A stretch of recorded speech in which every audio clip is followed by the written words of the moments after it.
This video contains spoilers on the Amazon Prime original series The Boys, up through and including episode 7 of season 2. Viewers, please be warned, the spoilers are about to begin.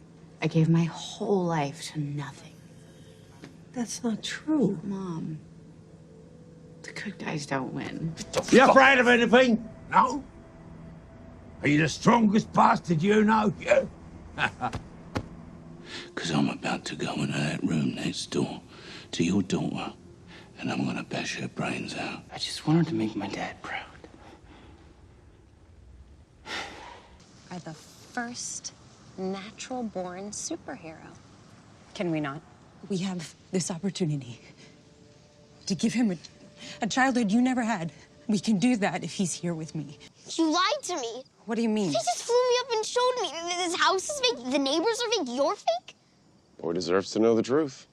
I thought this was another good episode. Not as good as the previous one, but I thought this was a damn fine setup for what I hope will be a tremendous finale. The two main themes explored in this episode were family and loyalty, with a lot of overlap existing between the two themes. Obviously, Homelander is the poster boy here. Being raised in a lab where he found security and safety in his childhood blanket, Homelander has always wanted some type of family bond where he could experience love and stability. There has been strong evidence of this throughout the series in both seasons to date, but that family theme doesn't end with Homelander. We also got a greater glimpse into Butcher's family life, which, incidentally, I loved the cameo appearance from John Noble as Butcher's father. Butcher's past bond with his brother and his hatred towards his father turned him into the man he's become. Lamplighter's suicide was seemingly inspired by his desire to do his old man proud. His final defining act was declared as such.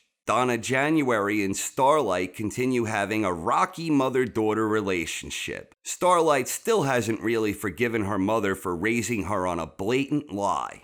Even Deep is having his own family-related quest with regards to his new arranged marriage and his loyalty to the Church of the Collective. And of course, Stormfront, despite clearly having her own agenda, even she desires some type of family stability now that all of her loved ones are long dead, which directly led to the unholy scumbag alliance between her and Homelander. In all of these cases, the family background for these characters, or lack thereof, continues shaping their core features. In other words, we can better understand what motivates all of these characters based on reveals regarding their family past. This also extends to Frenchie, who formed his own family that ultimately led to long-term guilt and suffering. Grace Mallory, whose long crusade against Supes resulted in her grandchildren being burned alive. And even MM, who's driven by the past quest of his old man. And the return of Vogelbaum, and Butcher's subsequent threats, this was also inspired by family. Homelander and Stormfront are trying to marginalize Becca, and to accomplish this, they were easily able to persuade his son that their mother had been lying to him about everything. We have a direct parallel here with Starlight, whose own life was turned entirely upside down based on the lies her mother told her. So the family theme also extends to Homelander's son himself. And that's all tied in with Butcher's inspiration for his anti-Supe crusade, that being Becca.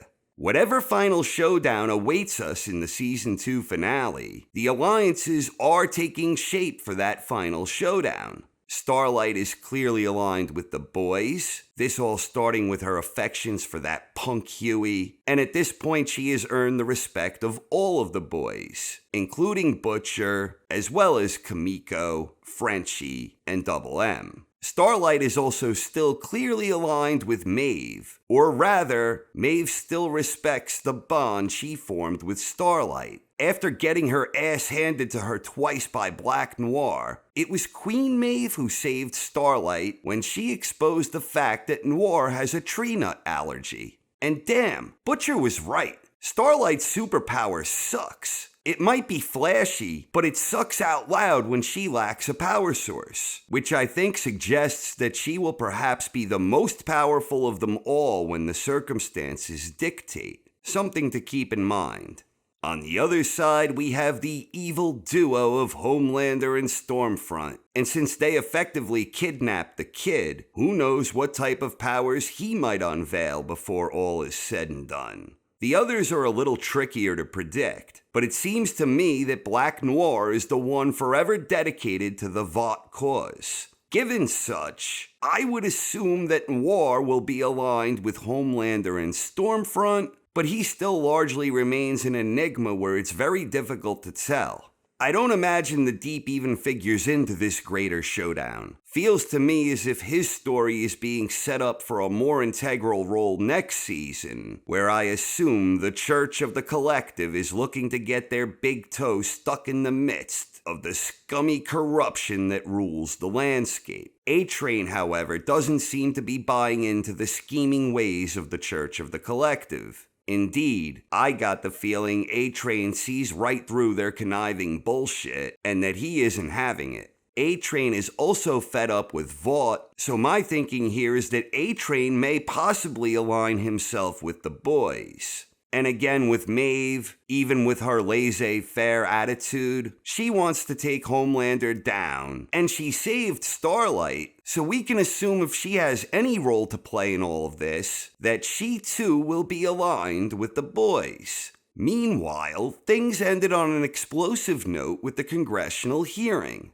Holy shit, it's the return of the poor man's 11, or at least that's what I'm assuming. Heads are exploding everywhere, Homelander looks mighty confused, the Deep is checking that his own head is still intact, and the boys watch on with horrified expressions. Based on what unfolded, I now assume that the poor man's 11 killed Raynor under orders, possibly from Stormfront, but perhaps from Mr. Edgar, because I also assume the congressional case against Vought is back to square one. Additionally, I have no doubt whatsoever that the chaos that erupted at the hearing will be pinned directly on Starlight and the boys. And finally, I'm sure most if not all of you remember this clip from the Season 2 trailer. This too undoubtedly feels like the aftermath of the wrath of Poor Man's 11. The big question is, who was destroyed? Homelander looks awfully distraught here. Are we witnessing the demise of Stormfront? Is Homelander mourning the loss of his own son?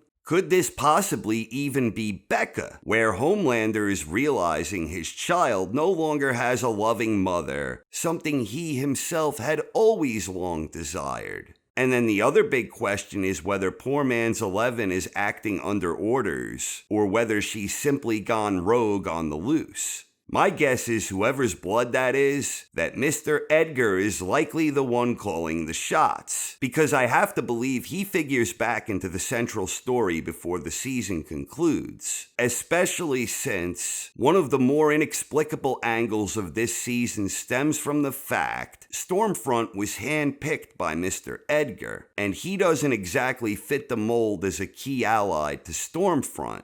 What does that mean? I think Stormfront believed that she was playing Mr. Edgar, thinking he was none the wiser to her ideology. But I expect the exact opposite was true all along. That Mr. Edgar was in fact the one playing Stormfront, which begs the interesting question, to what end?